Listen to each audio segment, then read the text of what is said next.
creeping forward block by block. Ukrainian soldiers and a reconnaissance unit on Tuesday found signs of a retreating Russian army everywhere.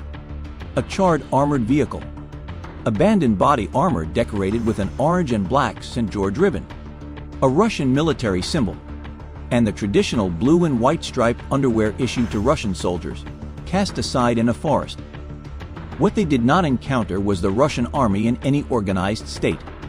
After a month of savage street fighting, one of the most pivotal battles in the war ended this week, at least for now, with an improbable victory in Irpin for Ukraine's outgunned and outnumbered military. By Tuesday, Ukrainian forces had quashed any significant Russian resistance in this strategic outlying town near Kyiv, the capital. Pockets of Russian soldiers remain, posing risks. A firefight erupted in the afternoon when Ukrainian soldiers destroyed a lone Russian armored personnel carrier in an otherwise empty neighborhood, according to a commander. But Ukraine's military had essentially recaptured Irpin, a town both strategically and symbolically important as the closest the Russian army had gotten to Kyiv, just 3 miles away. Its success in driving the Russians away may have factored into the peace negotiations between Russia and Ukraine in Istanbul on Tuesday, when the two sides achieved what appeared to be their most substantive progress to date. Moscow promised to reduce by multiples the intensity of its military activity around Kyiv, an area that includes Irpin, in effect acknowledging that its advance toward the capital had stalled and was at least in some places being pushed back. With superior numbers and weaponry, Russia could always decide to mount another assault on Irpin, and Ukrainian security experts expressed skepticism about Russia's pledge to pull back.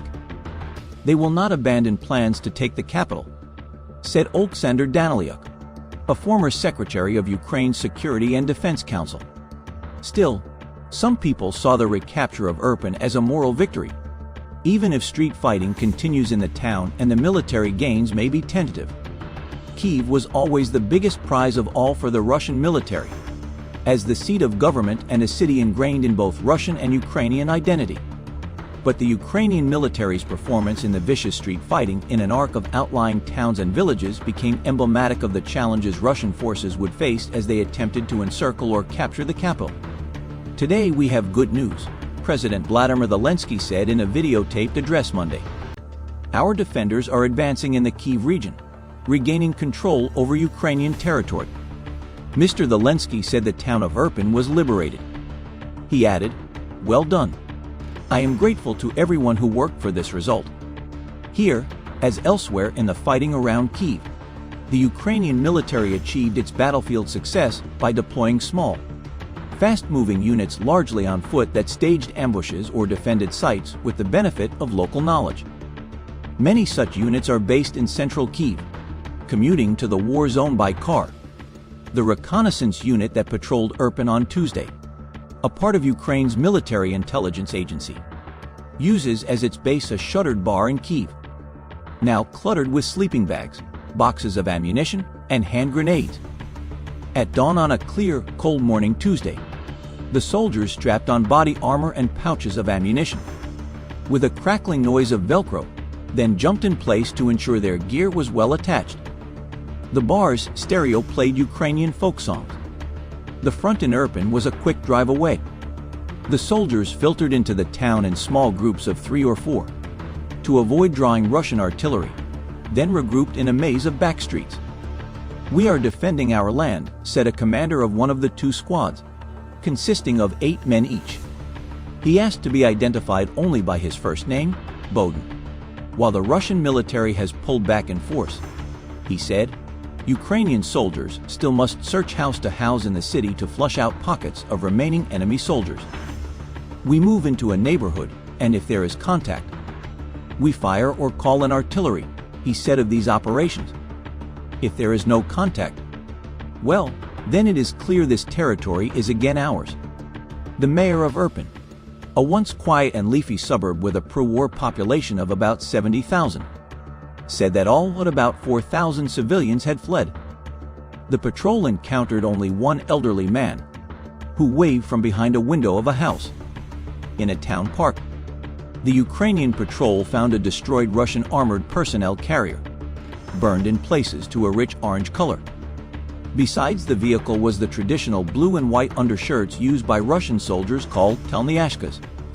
Elsewhere, they found a cardboard box labeled Russian Army food. Individual food ration, the label said. Not for sale. The soldiers took selfies beside the incinerated armored personnel carrier. Some sank to the pine duff to rest, gazing at the spectacle of the destroyed vehicle where Russian soldiers had died.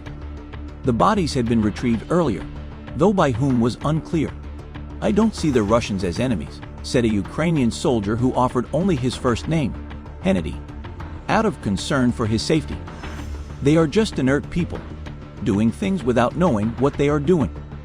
The day had been quiet but suddenly shifted with a cacophony of heavy machine gun fire and explosions from rocket-propelled grenades as the squad led by Bowden, which had remained behind, encountered a Russian armored personnel carrier.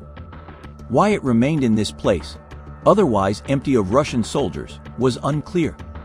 Later, a commander said the vehicle was destroyed. Serhiy, one of the soldiers, offered a more skeptical assessment of Ukrainian gains in Irpin. While perhaps the largest occupied town was recaptured, he said, Ukraine's control was uncertain. "We have a tentative front line now outside Irpin," he said, but the key word is tentative. "Their goal is Kyiv," he added. "They will come back. They will need to cover this ground again." Thank you for watching. Please share your thoughts in the comment section below. And don't forget to like and subscribe to our channel for the latest headline news and comprehensive analysis around the world.